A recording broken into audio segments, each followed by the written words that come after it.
verse 1 of chapter 2. He that dasheth in pieces is come up before thy face. Keep the fortress, watch the way, make thy loins strong, fortify thy power mightily. Now, again, we have here the Medo-Babylonian forces that came under Cyaxares and Nabopolassar that came against Assyria and destroyed it. And it's very interesting that Nahum here tells Assyria, you sure better fortify yourself.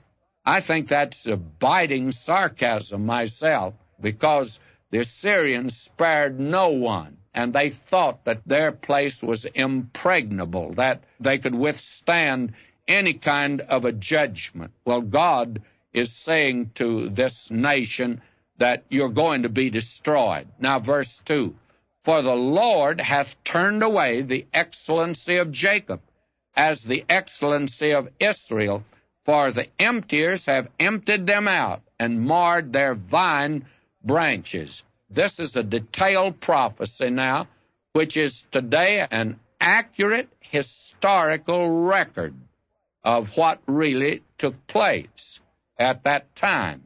And it speaks of the finality of the judgment of God upon the nation Assyria. It would never make a comeback.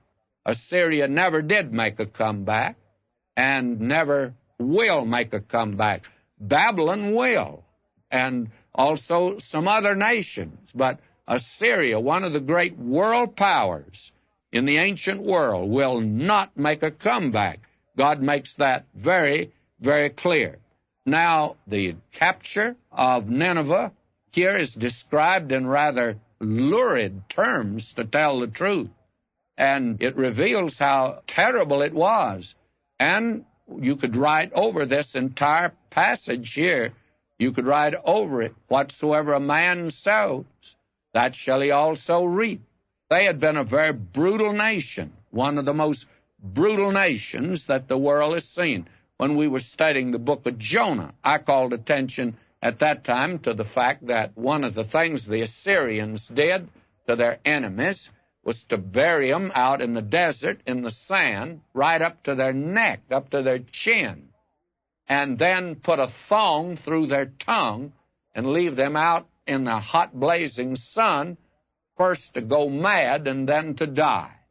That was one of the nice little things that the Assyrians came up with. They had several other little surprises for their enemies, and it is said that when the Assyrians were marching, that the enemy ahead would, many places, an entire community would commit suicide rather than fall into the hands of the brutal Assyrians. They were dreaded and feared in the ancient world. And we find here that now they're beginning to move, but now the movement is in another direction. They are no longer the aggressor, but the Medes and the Babylonians are coming up against them.